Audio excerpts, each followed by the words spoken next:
दोस्तों स्वागत है आप सभी का आपके अपने चैनल में। फ्रेंड्स हम बात करेंगे एसएससी CHSL एग्ज़ाम 2024 के बारे में। जैसा कि आपका एसएससी सिलेक्शन पोस्ट फेज 12 का एग्ज़ाम समाप्त हो चुका है और एसएससी CPO का एग्ज़ाम चल रहा है, तो आप सभी को पता होना चाहिए जैसा कि 1 जुलाई से आपका एसएससी CHSL का एग्ज़ाम भी चलने वाला है। तो उसी को ध्यान में रखकर हम 1 जुलाई से लेकर 11 जुलाई के लिए बिल्कुल वेरी इंपॉर्टेंट सिलेक्टेड पर्सन लेकर आ चुके हैं, जो बिल्कुल एसएससी के द्वारा पिछले प्रीवियस एग्जामों में पूछे जा चुके हैं। तो चलिए हम इस प्रश्नोत्तरी को शुरू करेंगे।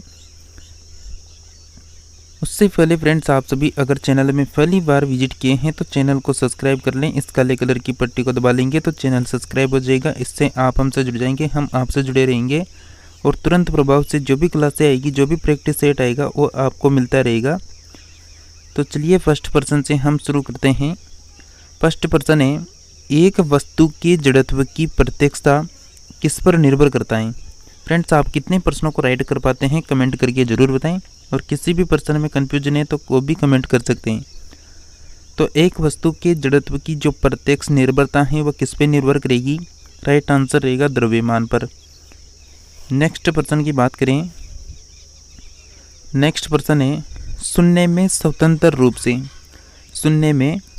रूप से गिरने वाली वस्तुओं का होता है। तो शून्य में स्वतंत्र रूप से गिरने वाली वस्तुओं का होता है।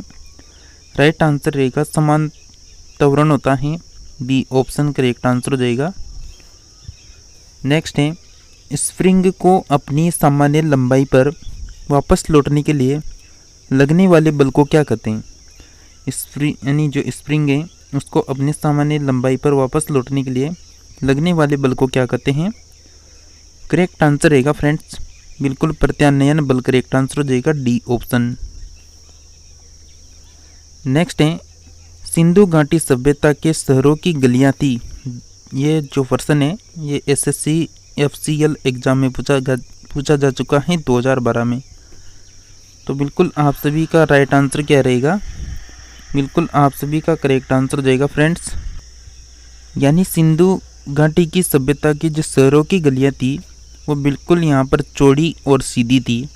यानी ए ऑप्शन आपका करेक्ट आंसर रहेगा। अगर हम यहाँ पर बात करें इंपॉर्टेंट पॉइंट में, तो सिंधु घाटी सभ्यता में शहरों की गलियाँ चौड़ी और सीधी होती थी। यहाँ की सड़कें पूर्व से पश्चिम, उत्तर से दक्षिण की ओर जाती हुई एक दूसरे को समकोण पर काटती थी। नेक्स्ट बात करें, जूट के लिए सर्वाधिक उपयुक्त मिट्टी कौन सी है। तो जूट के लिए सर्वाधिक उपयुक्त मिट्टी कौन सी होगी फ्रेंड्स, यहाँ पर राइट आंसर क्या होगा। आप सभी फ्रेंड्स का करेक्ट आंसर आना चाहिए बिल्कुल जलोढ़ मिट्टी, यहाँ पर करेक्ट आंसर रहेगा डी ऑप्शन। जूट उत्पादन में जो है भारत जो है नंबर 1 पर है, ये ध्यान रखें। नेक्स्ट है कि निम्न में से कौन एक भारतीय कृषि की विशेषता नहीं है। तो इनमें से भारतीय कृषि की विशेषता कौन सी नहीं है फ्रेंड्स। आप सभी फ्रेंड्स का करेक्ट आंसर आ रहा है, बिल्कुल जल्दी से राइट यानी आंसर बताते रहिए। बिल्कुल बड़े खेतों की प्रधानता आपका करेक्ट आंसर हो जाएगा डी ऑप्शन। नेक्स्ट है कि किस वंश के शासकों ने मंदिरों एवं ब्राह्मणों को सबसे अधिक ग्राम अनुदान में दिया था। तो किस वंश के शासकों ने दिया था, बिल्कुल राइट आंसर रहेगा गुप्त वंश। ए ऑप्शन ध्यान रखें। नेक्स्ट बात करें कि एरण अभिलेख का संबंध किस शासक से है।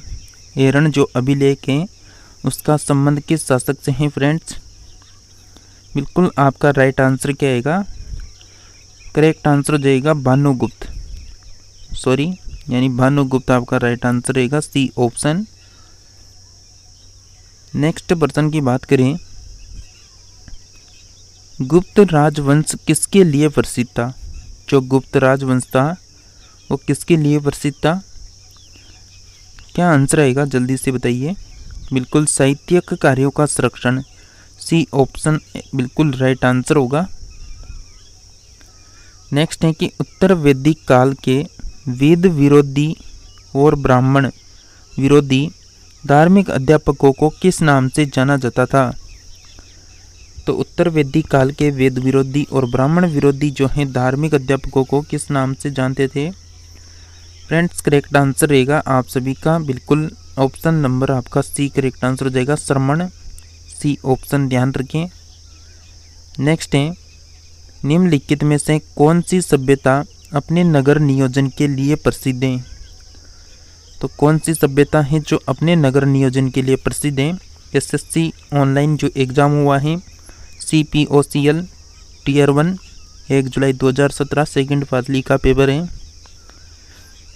तो सेकंड पारी में पूछा जा चुका है ये प्रश्न। तो बिल्कुल आपको इस प्रश्नोत्तरी में जितने भी प्रश्न देख रहे हैं बहुत सौ में हमने यहाँ पर ये इतना लंबा नाम लिखने की वजह से यहाँ पर प्रश्न नहीं डाले।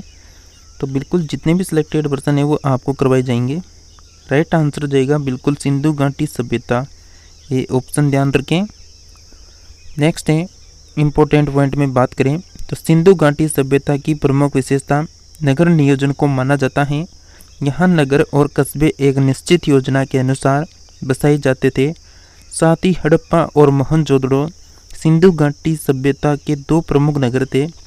हड़प्पा नामक जो पुरातात्विक स्थल है वो सर्वप्रथम मतलब यहाँ पर कह सकते हैं कि हड़प्पा नामक स्थल जो है सर्वप्रथम ज्ञात होने के कारण इसको हम हड़प्पा सभ्यता के नाम से भी जानते हैं। नेक्स्ट प्रश्न की अगर हम बात करें यहाँ पर नेक्स्ट प्रश्न है कि निम्नलिखित में से किस फसल का ज्ञान वैदिक काल के लोगों को नहीं था?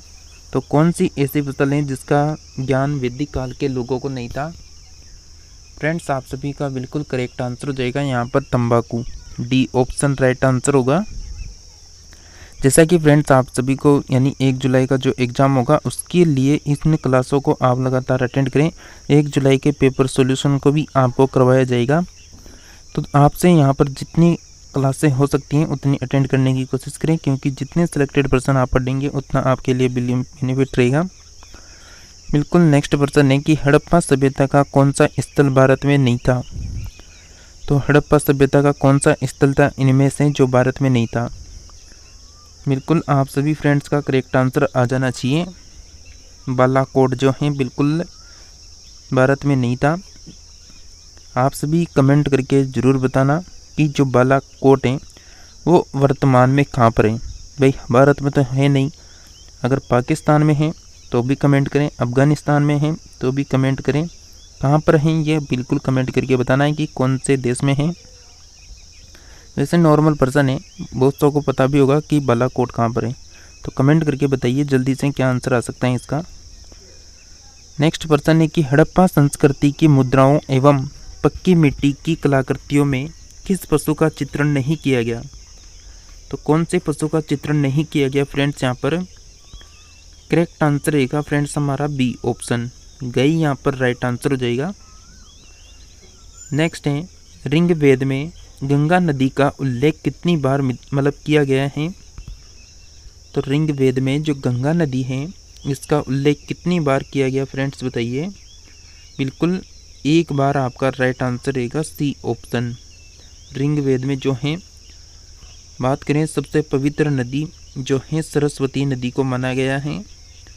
सरस्वती नदी है जो ऋग्वेद में बिल्कुल सबसे पवित्र है। ऋग्वेद में लगभग आपको 25 नदियों का वर्णन देखने को मिल जाएगा, जिसमें से सबसे महत्वपूर्ण जो नदी होगी वो सिंधु नदी रहेगी। नेक्स्ट बात करें कि हड़प्पा और मोहनजोदड़ो के जो खंडर हैं वो निम्नलिखित में से किस नदी के तट पर पाए जाते हैं? तो कौन सी नदी के तट पर पाए जाते हैं फ्रेंड्स? यहाँ पर बिल्कुल आप सभी फ्रेंड्स का राइट आंसर आ जाना चाहिए, रावी नदी। रावी नदी राइट आंसर हो जाएगा ए ऑप्शन। बात करें रावी साथ ही हड़प्पा, तो हड़प्पा जो है रावी नदी के किनारे हैं, जबकि मोहनजोदड़ो सिंधु नदी के किनारे पर स्थित है। नेक्स्ट है कि वांडीवांस का जो युद्ध हुआ था 1760 ईस्वी में, ये किन के बीच हुआ था? तो वांडीवांस का जो युद्ध लड़ा गया था फ्रेंड्स वो किन किन के बीच लड़ा था? बिल्कुल राइट आंसर रहेगा ब्रिटिश एवं फ्रेंच के बीच, सी ऑप्शन करेक्ट आंसर होगा। फ्रेंड्स आप सभी ने अभी तक इस प्रैक्टिस सेट को लाइक नहीं किया तो जल्दी से लाइक करके चैनल को सब्सक्राइब कर लें, क्योंकि चैनल को सब्सक्राइब करने का मतलब यही है कि आप हमसे जुड़े रहेंगे और आपको जो भी न्यू वैकेंसी की अपडेट आएगी, न्यू क्लासें आएगी, उनकी अपडेट समय पर मिलती रहेगी। साथ ही इस वीडियो को अधिक से अधिक फ्रेंड्स को शेयर करने की कोशिश जरूर करें। किसने अपनी राजधानी मुर्शिदाबाद से मुंगेर स्थानांतरित की थी फ्रेंड्स, बताइए राइट आंसर क्या आएगा।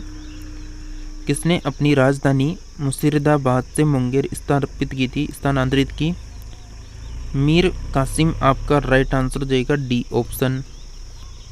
नेक्स्ट है बक्सर का जो युद्ध हुआ था 1764 में, उस समय दिल्ली का शासक कौन था?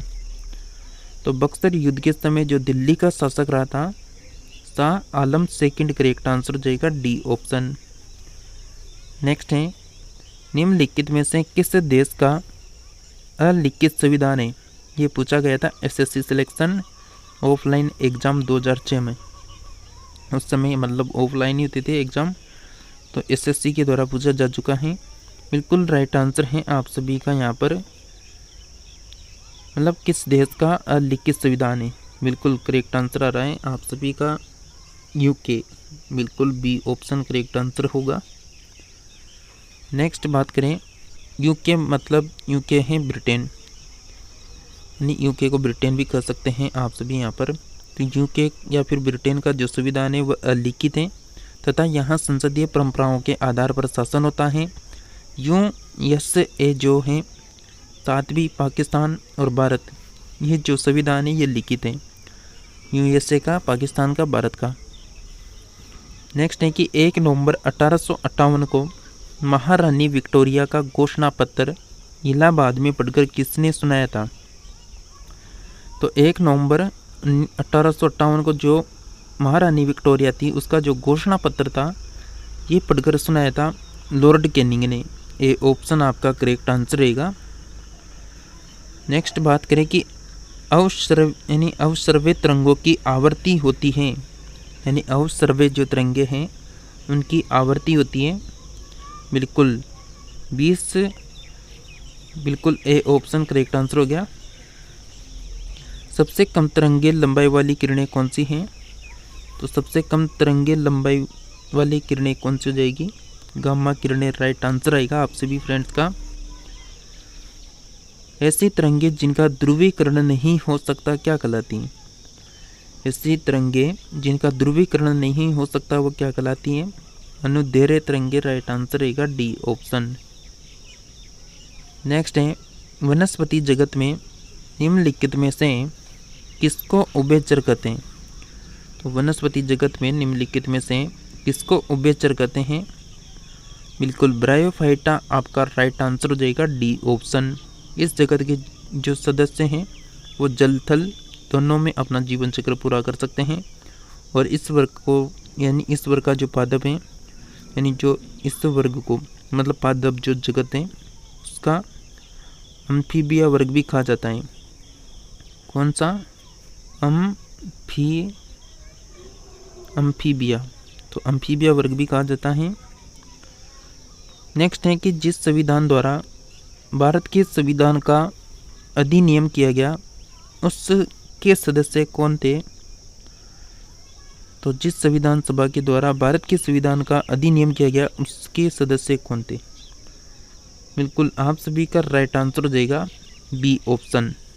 विभिन्न प्रांतों की विधानसभाओं द्वारा निर्वाचित, ये प्रश्न भी एसएससी के द्वारा पूछा जा चुका है। इंपॉर्टेंट प्रश्नों में बात करें, जिस संविधान सभा द्वारा भारत के संविधान का अधिनियम किया गया उसके सदस्य विभिन्न प्रांतों की विधानसभाओं द्वारा निर्वाचित थे। कैबिनेट मिशन की संतुष्टि पर भारतीय संविधान का निर्माण करने वाली एक संविधान सभा का गठन जुलाई 1949 में किया गया। इसके कुल सदस्यों की संख्या 389 थी, जिसमें से 292 सदस्य ब्रिटिश प्रांतों की विधानसभाओं से निर्वाचित, 4 सदस्य चीफ कमिश्नर क्षेत्र से, यानी 4 जो सदस्य थे वो चीफ कमिश्नर क्षेत्र के प्रतिनिधि थे। साथ ही 93 जो सदस्य थे वो देशी रियासतों के प्रतिनिधि थे। नेक्स्ट बात करें, बैक्टीरिया में पाया जाने वाला प्रकाश संश्लेषण का आशय क्या है? तो बैक्टीरिया में पाया जाने वाला प्रकाश संश्लेषण का आशय क्या है? बिल्कुल वर्ण की लवक करेक्ट आंसर हो जाएगा डी ऑप्शन। नेक्स्ट है कि मसूरम क्या है? तो मशरूम क्या है यहाँ पर? तो राइट आंसर कीजिए फ्रेंड्स, क्या आंसर रहेगा? कवक आप सभी का करेक्ट आंसर आना चाहिए ए ऑप्शन। नेक्स्ट है कि विषाणु क्या है? तो विषाणु क्या है फ्रेंड्स यहाँ पर? बिल्कुल राइट आंसर है आप सभी का अकोशिकीय, बी ऑप्शन ध्यान रखें। नेक्स्ट प्रश्न की बात करें कि निम्नलिखित में से कौन सा मतलब स्तनपायी है? तो इनमें से कौन सा स्तनपायी है? बिल्कुल राइट आंसर रहेगा चुचुंदर, डी ऑप्शन ध्यान रखें। तो फ्रेंड्स ये आज की क्लास एसएससी CHSL एग्ज़ाम के लिए थी, जो एग्ज़ाम आपका 1 जुलाई से 11 जुलाई तक चलने वाला है। तो उसके लिए बिल्कुल सिलेक्टेड प्रश्नों की क्लास थी। आई होप आपको समझ में आई होगी, और आपको किसी भी प्रश्न में डाउट है तो कमेंट करके पूछ सकते हैं। और चैनल में पहली बार विजिट किए हैं तो चैनल को सब्सक्राइब कर सकते हैं, क्योंकि इसमें आपको GK GS का बिल्कुल ऑथेंटिक प्रश्नों का यानी पेपर सॉल्यूशन मिलेगा। तो बिल्कुल मिलते हैं इसी के साथ हम नेक्स्ट वीडियो में, तब तक के लिए बने रहिए आप सभी हमारे साथ।